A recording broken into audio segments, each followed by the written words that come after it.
I'm visiting here this week at University Francisco Marroquin because there's a long tradition and history of a significant relationship between University Francisco Marroquin and Wabash College. Benjamin Rogie was an economist on faculty at Wabash College, and he was one of the sort of founding trustee members and advisory board members of University Francisco Marroquin.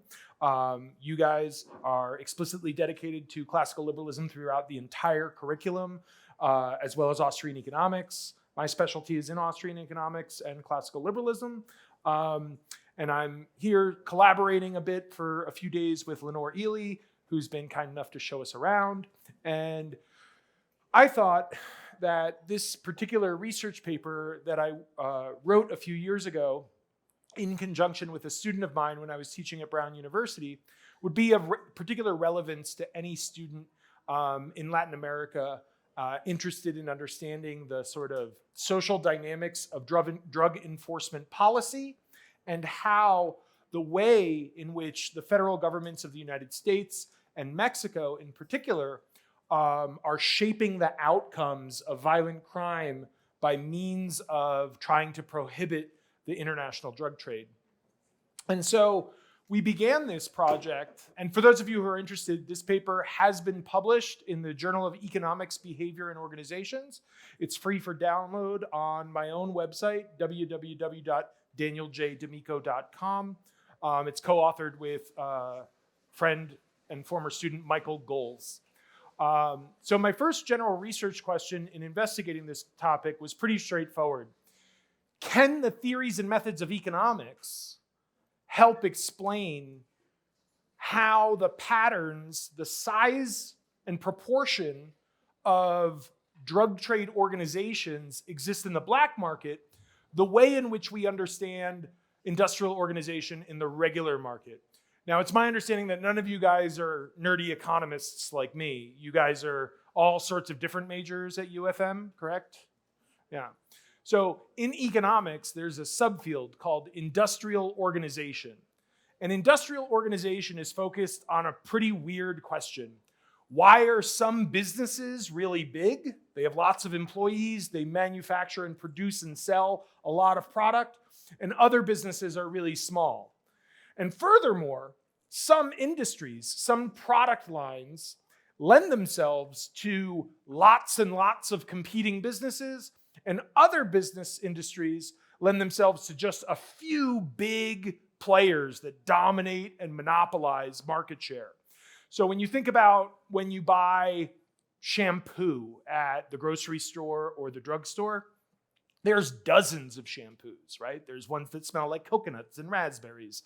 There's ones for long hair and dry hair and short hair and dyed hair, boys' hair and girls' hair, on and on and on. There's dozens and dozens and dozens of different shampoo providers. But when you switch focus and you look at something like laptop computers or cellular phones or automobiles, there's really just a few major brands, and they tend to dominate the entire market. So economists are like, why is that? And we've developed a variety of different theories, and we've tested those theories against empirical evidence to come up with frameworks that help explain not only these pattern differences across different industries, but also changes. Like you can see an industry be very decentralized, very vibrant and plural, and then concentrate and become very monopolized. So my question is, can we take those theories, can we take those bodies of literature and empirical evidence and use it to explain the frequency of drug gangs that sell and transport illegal narcotics across political borders and boundaries? The first step of any good research project is to see what other people have had to say about it. And so the first support for this question was that, yes, lots of people have sort of cross-compared the theories of economics into the world of illegal markets with a lot of success. So I felt vindicated. I was like, cool, I'm not crazy. There's lots of other people like me. It could mean that they're all crazy too, but in turn, they seem to be some really smart people. So I felt like I was on the right track. First and foremost, to recognize that econ is sort of everywhere. Econ can explain the formation of illegal gangs and drug trafficking, is this guy Mansur Olson, 1965. He had a theory of not just why people would join a gang, but why people would join any group, right? Why you would pick to participate in a college or a university like University Francisco Marroquín, why you would join a sports team, why you would join a club or a fraternity or a sorority, right? In short, is a very straightforward answer. Econ is very simplistic, but it's often very right, which is to say, if you're going to join a group, if you're going to enroll in a school, the benefits have to outweigh the cost, right? So if you believed that what you would learn at University Francisco Marroquín and the career opportunities and the salary boost that you would get from it, if you believed that that was very high and the tuition was relatively low, then you would expect lots of people to want to join in at UFM. If you switch that ratio, if you got no financial benefit, if people thought that UFM was smelly and awkward and it made you weird, and it cost a lot of money, right? Then the costs would be above the benefits, and you would expect not a lot of people to enroll. So if we translate this into the question of gang behavior, it must be the case that joining an illegal network of people who produce and sell or smuggle illegal drugs, it must be that for the individual people in it, that they're gaining a benefit that exceeds the costs of participating in it. Now, we know well enough that the behavior, the producing and selling of drugs, that's illegal. And so if you're caught doing it, you're going to get arrested, you're going to go to jail, you might end up with a criminal record, and that might hurt your ability to get employed or to make money in other industries later in life. So there's big costs to being in a gang, so we must infer that there must be even greater benefits, okay? So gangs are like criminal clubs. They have to provide something of value for the members in order to keep the members in the group. A series of scholars, Diego Gambetta, he was one of the first researchers to analyze and investigate the Sicilian Mafia. The Sicilian Mafia out of Italy effectively served a valuable product to the people in Sicily because the government was so corrupt that you needed to hire private security to defend your property from the government. And the mafia sort of like entrepreneurially filled that role. David Scarbeck is a former colleague and friend of mine. He investigated why it is and how it is that people join gangs in prisons, particularly in California. And basically, he recognized that when the prison population grew, it was very dangerous to be a prison inmate. People were getting beaten up and their things were getting stolen. And the guards, the prison guards, the employees, the police officers, they were bad at protecting inmates from one another. And so when that happened, inmates started organizing themselves into these gang formal operations. So in nerdy economics speak, the benefits of being in a gang in these contexts come in the form of joint production. When you work together, right, you can accomplish more, right? If you and I are trying to move around all the chairs in this room, if I did it by myself, it would take me a really long time. If a bunch of us work together, it would take us less time, right? So there's benefits, there's economies of scale in having a larger scale operation to produce things, even if those things are illegal activities like gang activity or buying and selling drugs. And this last element, this sort of, hey, some environments, police aren't doing their job well enough. The government isn't doing its job well enough. It's not protecting individual rights, and it's not resolving conflicts that exist amongst the people who live within its jurisdiction. Oftentimes, gangs, mafias, and organized crime serve that role. They provide governance when governments are bad at doing so. So they sort of serve as a pseudo-judicial authority or a conflict resolution mechanism. Now, James Buchanan, his face is like all over the walls in your school. He won the Nobel Prize for Public Choice Economics. He has this fascinating article in 1979 in defense of organized crime. Now, he's not telling you, go out and join the mafia, go out and join a gang, but it's a really interesting argument that he makes. He says, organized crime, mafias, particularly drug trade organizations, they look and act a lot like monopolies in the market. Now, economists, everybody likes to play the board game Monopoly, but economists have a very particular definition of what monopolies are and what they do. Monopolies do two primary things. If you control the whole market, you can raise the price of what it is that you're selling. And by raising the price of what it is that you're selling, you can restrict the output, right? Now, if you're a producer, right? Think it's easier for people to think in terms of being a customer. When I'm a customer, I want prices to be low, and I want the quantity to be high, right? I want to get a giant order of French fries for a really, really low price, right? If you have a really, really expensive price and it's a tiny little bit of French fries, it's like less enjoyable, right? Monopolies do the opposite thing because there's no competition. Why should I serve you more when I don't have to?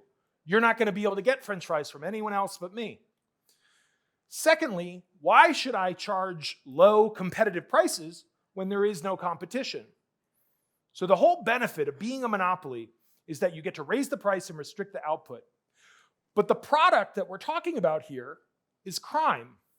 And the product, the business model of organized crime is kind of like pseudo insurance, right? We said they're pretending to be defenders of government, right? Mafias essentially pretend like they're protecting you. That's a nice iPad. It'd be a shame if someone broke it. There's a lot of shady people around here, and they might want to break your iPad. You should pay a tall and intimidating gentleman with a bow tie and a mustache to protect you and your iPad from these ne'er-do-wells who would otherwise break it. And then you pay me a premium. That business model doesn't work if some random person does in fact break your iPad. So at some point, I actually have to put my money where my mouth is. I have to deliver service. I have to keep you guys from going around and breaking iPads. So as a monopolist of crime, I am raising the cost of crime and reducing the quantity.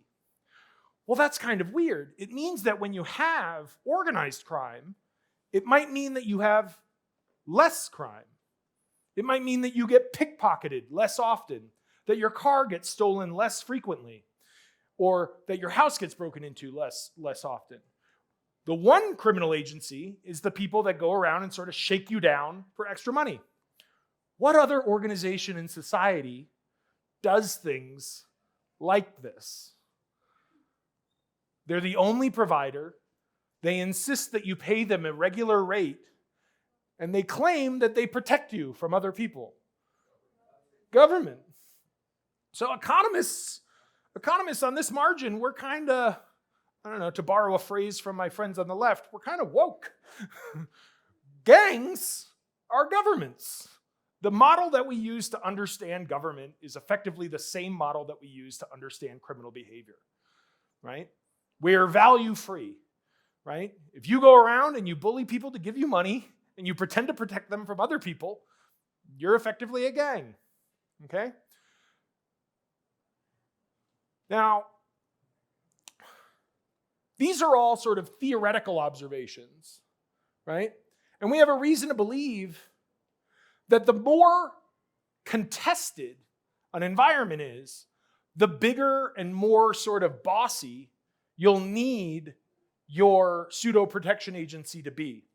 So in the world where I'm extracting taxes from you to protect your iPad, if there's lots of threats, right, I'm going to need lots of resources. I'm going to need to be bigger and stronger and have weaponry and sort of defend that off. So you tend to get a more hierarchical, a bigger government or a bigger gang when there's lots of possible bad guys, right? Batman's going to have cooler equipment when Gotham City is plagued by more and more criminals, okay?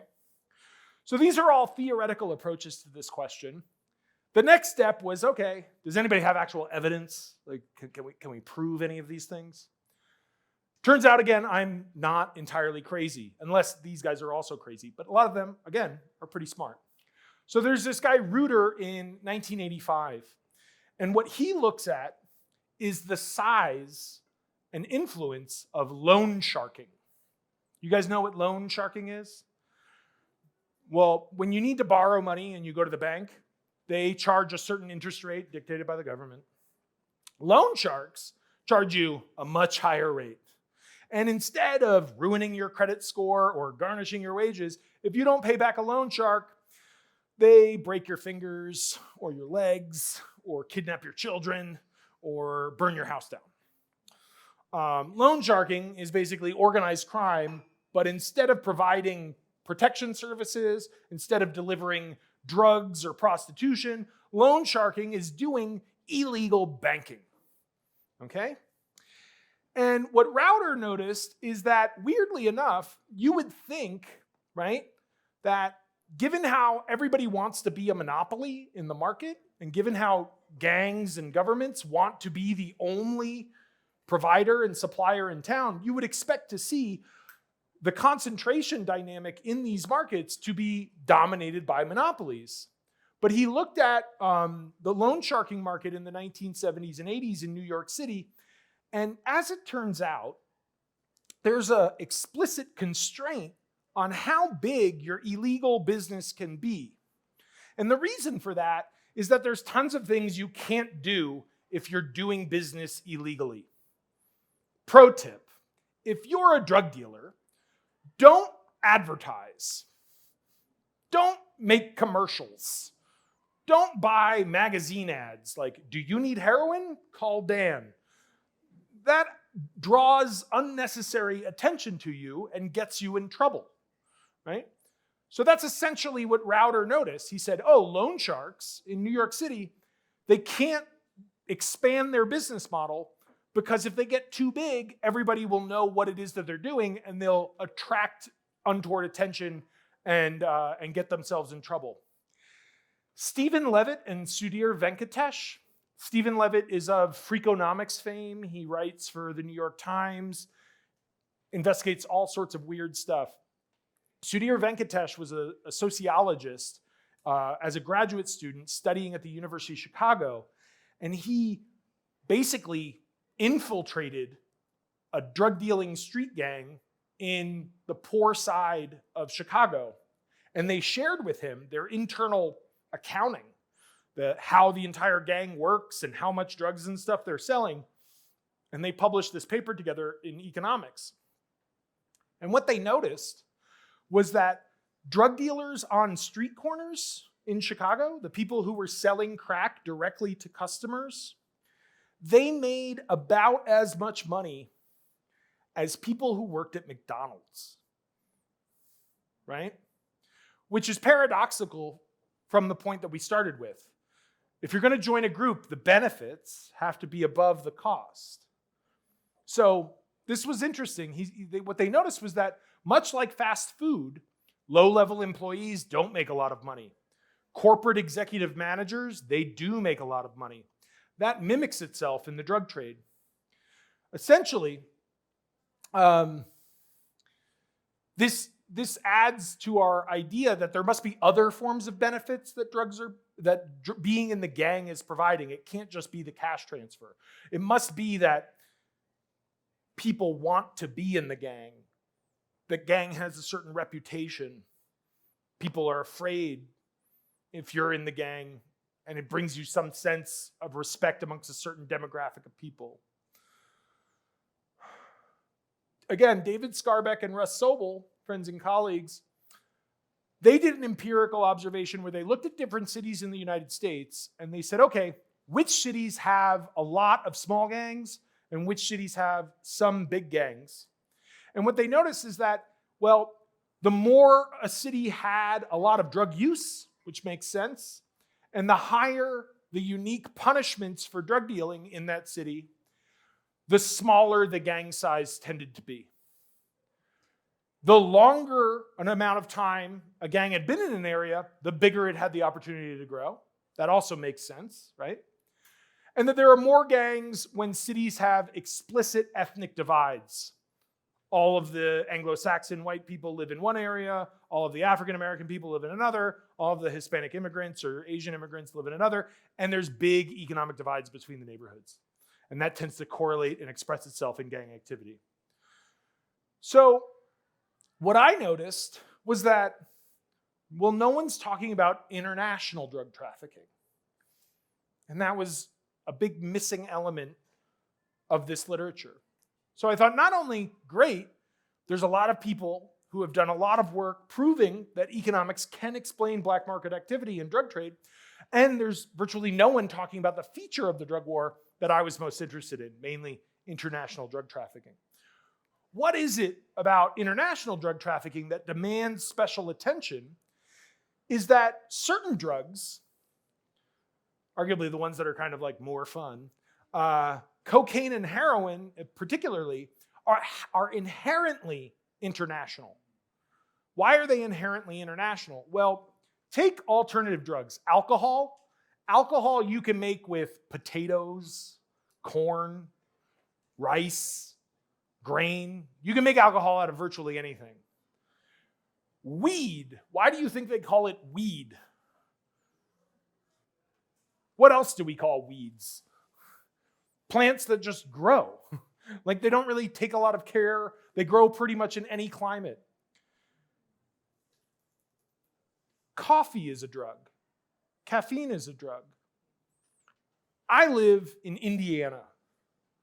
Would anyone want to take a guess about how much coffee we grow in Indiana?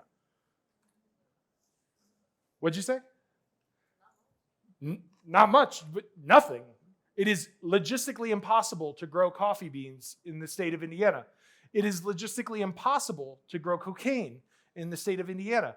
Cocaine and coffee and opium all have very particular bands of climate that they require. You can't be too far from the equator, otherwise you cannot grow coffee. There's a trade-off.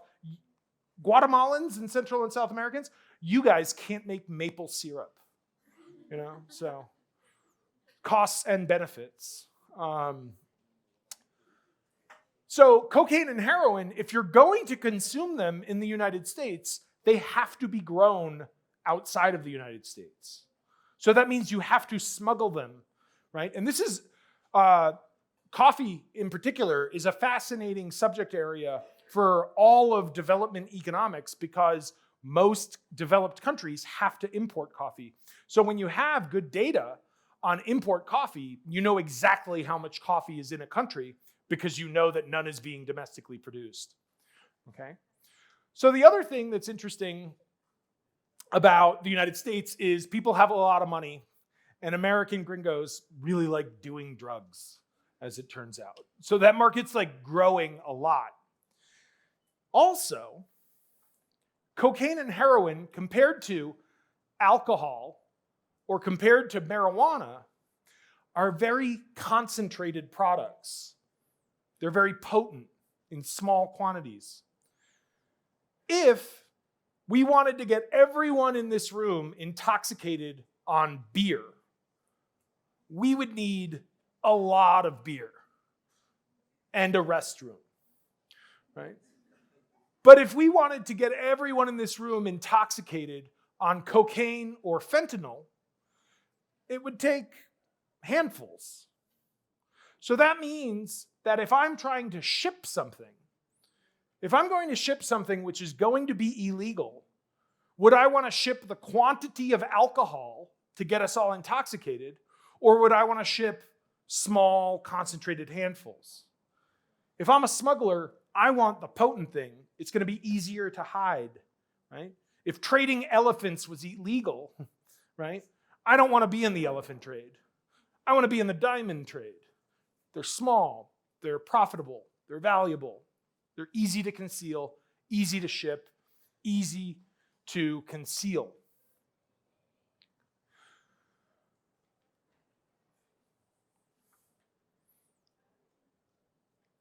Last, the international drug trade prior to 2006, right,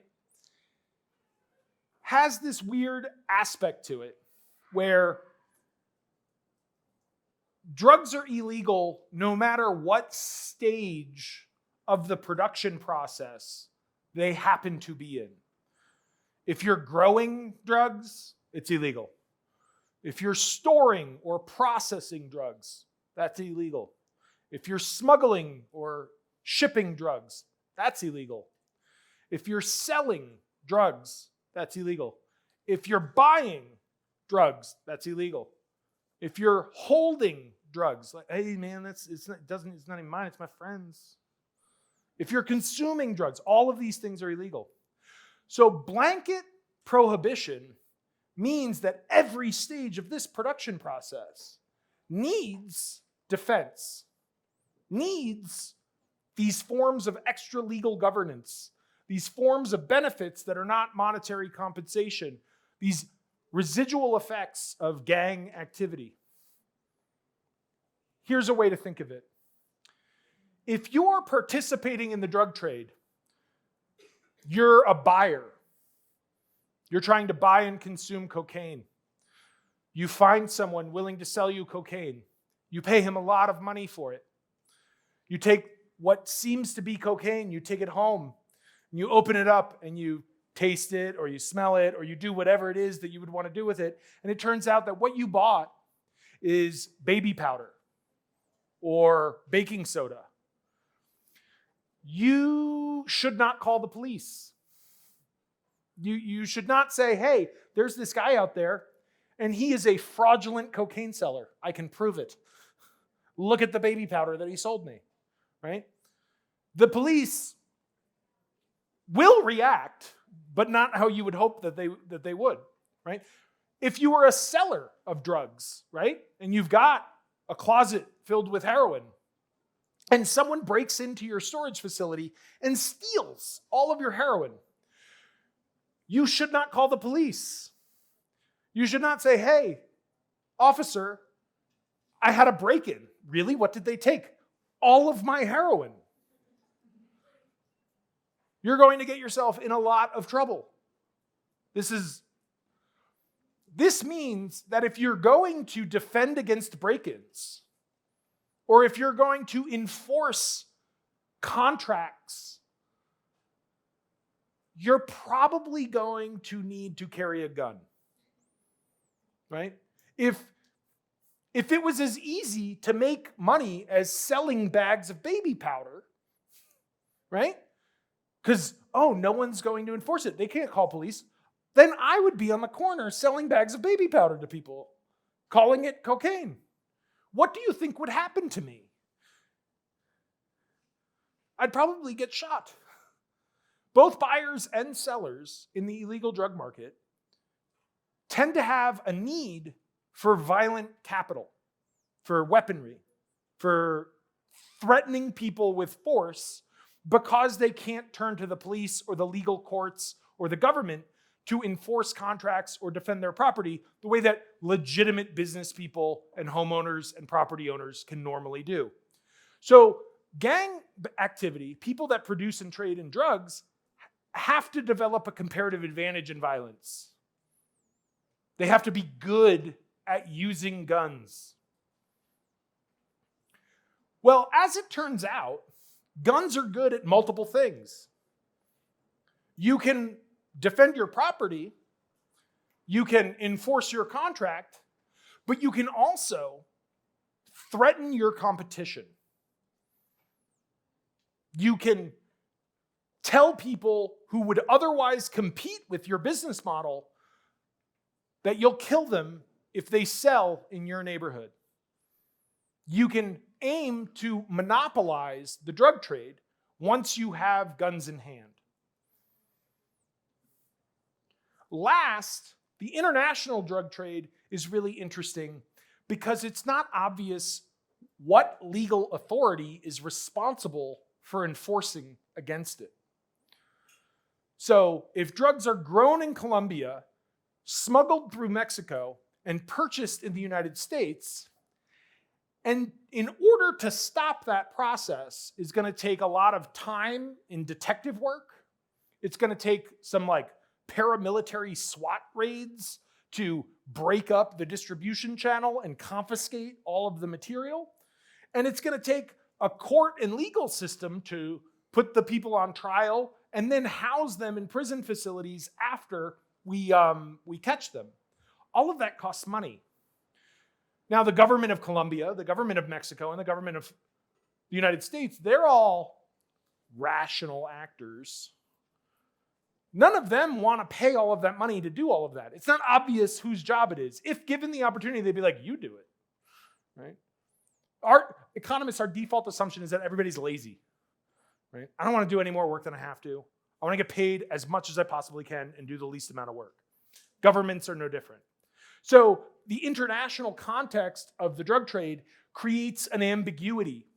Who's responsible for enforcing prohibition when drugs are being smuggled and distributed across political borders and boundaries? So what this means is that unlike Reuter's case, unlike the environment where loan sharks in 1980 were afraid to get bigger because someone would come knock on their door and arrest them, international drug traffickers prior to 2006 cartelized drug production, distribution, and sales networks. Pablo Escobar, right? The cliched image of a monopoly drug lord who had a big operation that they were in charge of and dominated control and networks across different countries and suppressed other people from competing with them. That was true to the on-the-ground reality prior to 2006. Largely because the industrial organization, the typical standard industrial organizational model of monopoly behavior, held true prior to 2006. What you're looking at here is a cost of production curve from industrial organization, meaning that as you produce more units, your per unit cost is lower.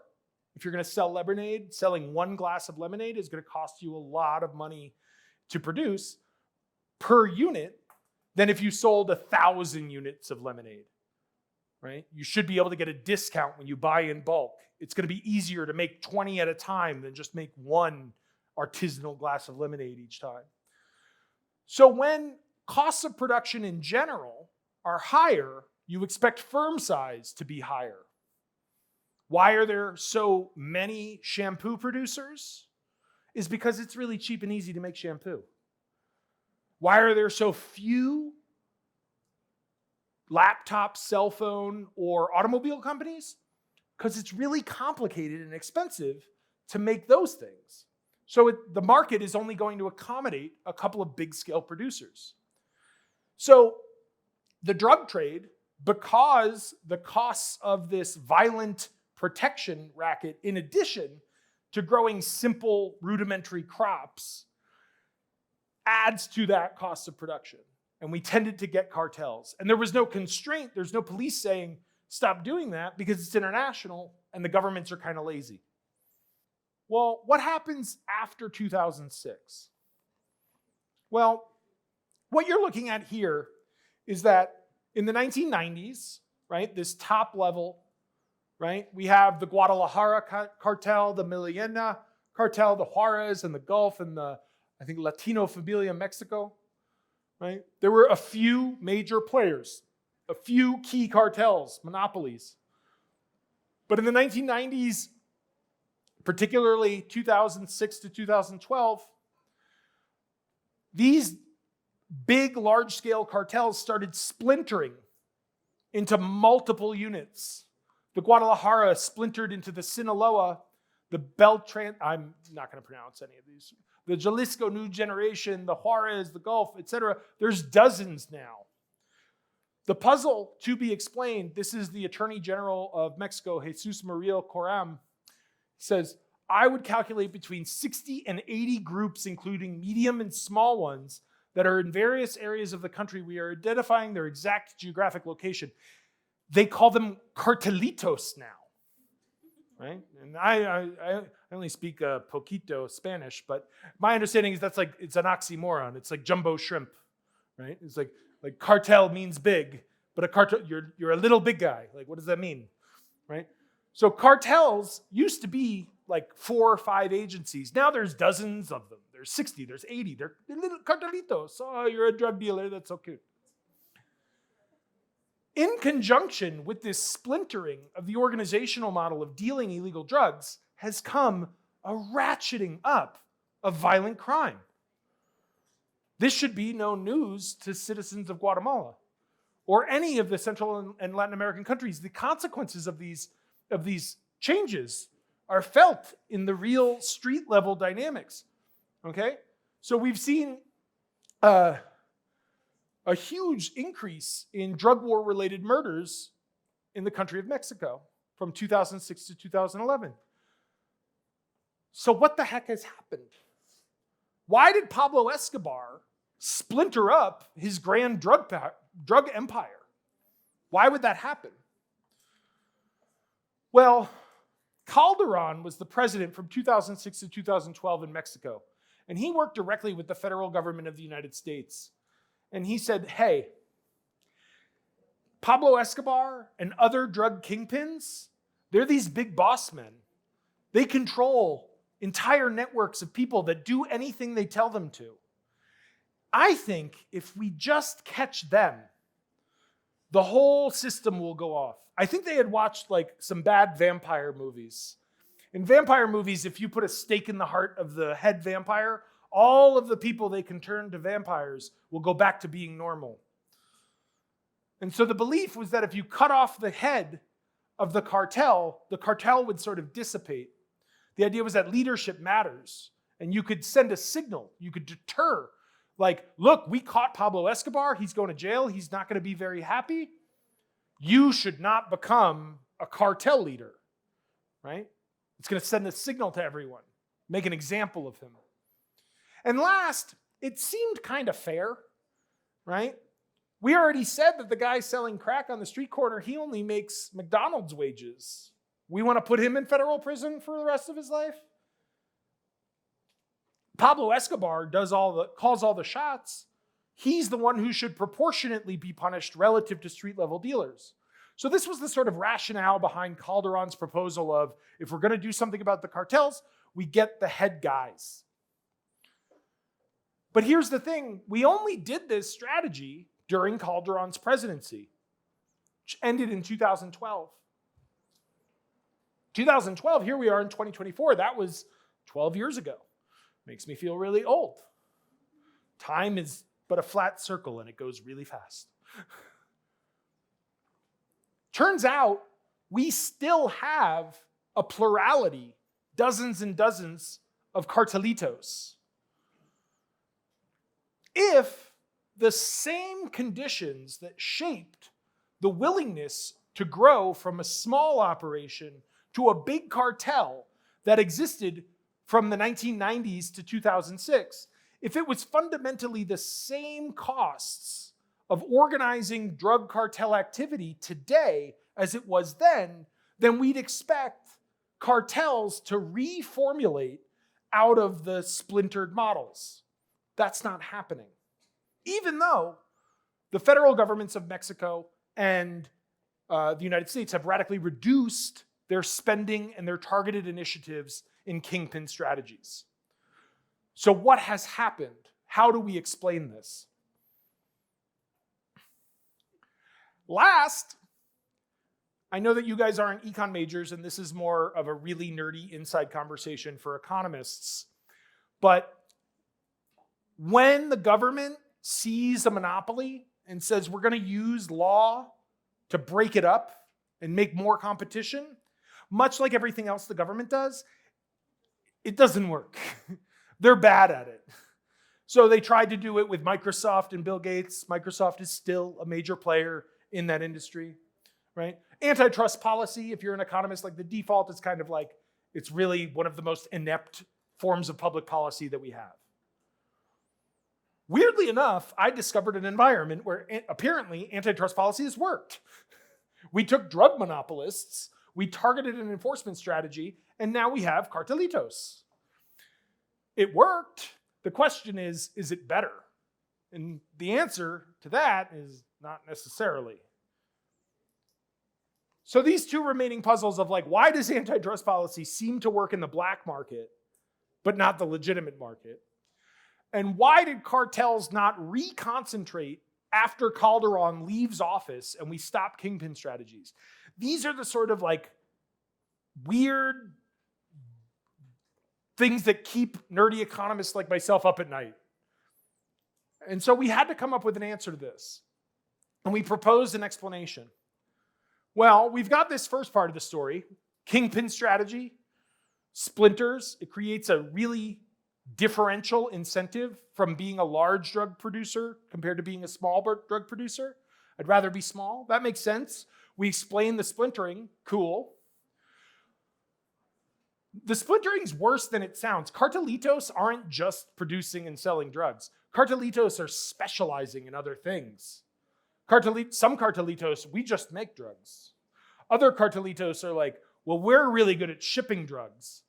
Other cartelitos are like, you know what we really like to do? Kidnap people. If you need someone kidnapped, you call us. That's all we do. We don't even need to touch or do anything with the drugs. But if you deal drugs and need someone kidnapped, that's my cartelito. That's what we should do. Right? Other cartelitos are just armed guards. And they're like, oh, you're too busy growing crops? We'll just bring armored muscle and like help you do whatever it is that you need. So there's an expansion in the division of labor, increased specialization, greater levels of efficiency, more production, right? It's as if the governmental strategy of kingpin is having counterintuitive effects to what you would want if you had a genuine fear of the proliferation of drugs or the social consequences of drugs being out in society. So again, why haven't we seen reconcentration? Why haven't the cartelitos reformed? Like, I don't know, do you guys remember the Power Rangers? When the different robots would form into one giant robot, right? That's what econ would predict should happen if we stopped the threat of being big. And we did stop the threat. Calderon left office. But we don't see them all form into a giant robot. What is happening is that we believe the new environment of a plurality of cartelitos shapes the incentives of growing your business size in a very different way compared to the environment that Pablo Escobar grew his business in the 1990s. And that's because of how they leverage violence. So what we're saying is that standard economic theory says when the costs of production increase, firm size increases. But what we're saying is that the cost of production is uniquely high for large firms relative to small firms, and it's uniquely high for firms that exist in a competitive market rather than a non-competitive one. It's easier to grow your business when there's no other businesses around, because the businesses that we're talking about shoot at each other. In a world where you're selling lemonade and lemonade sellers just sell lemonade and don't shoot at each other, then you try to grow and sell as much lemonade as you possibly can. But if you sell lemonade and shoot at each other, then having other lemonade stands nearby is a much costlier endeavor.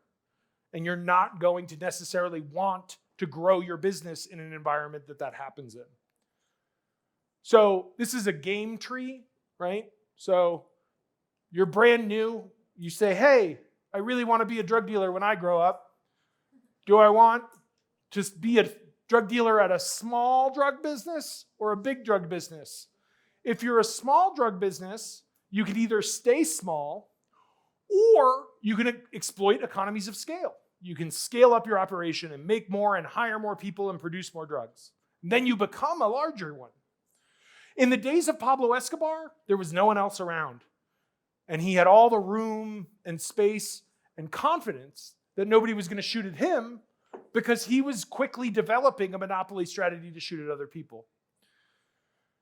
Now, he became much larger and he was confronted with a choice. Well, now there's a targeted enforcement strategy against being a Pablo Escobar style manager.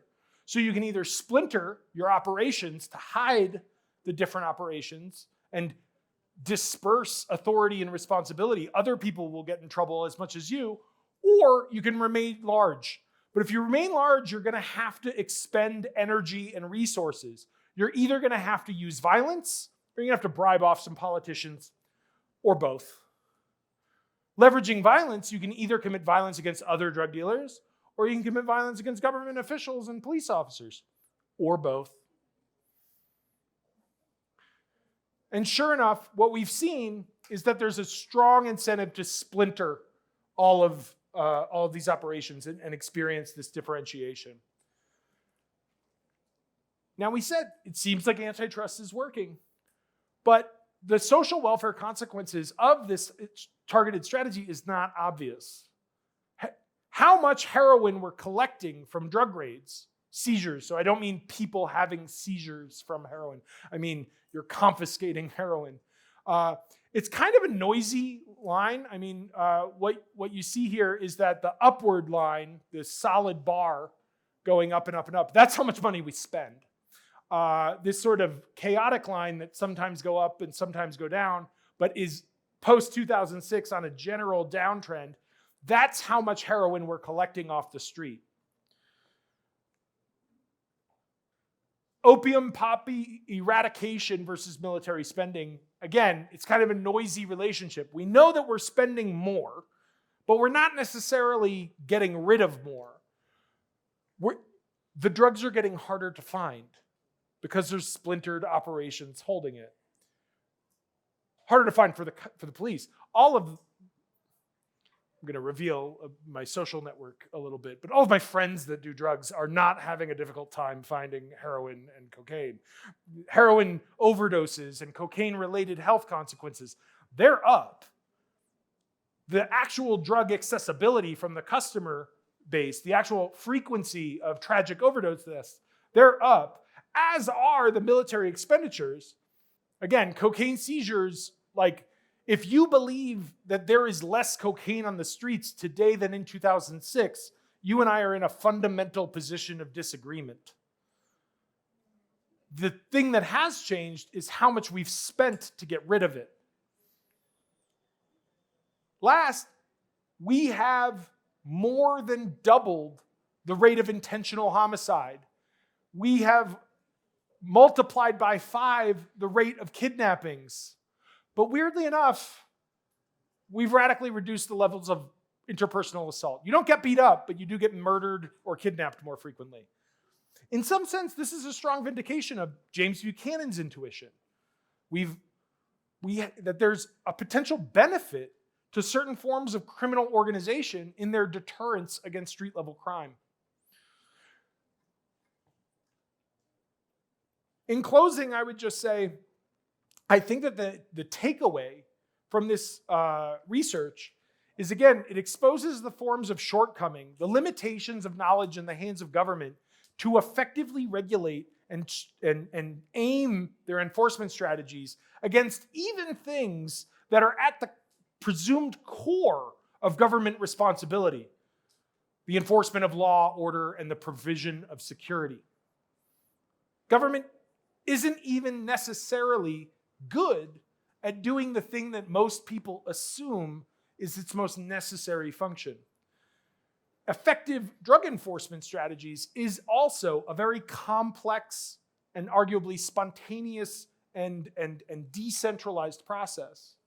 That what we've induced by means of international drug enforcement is creating a more entrepreneurial criminal class in the international realm that has consequences for on-the-ground social order and human well-being for ordinary citizens.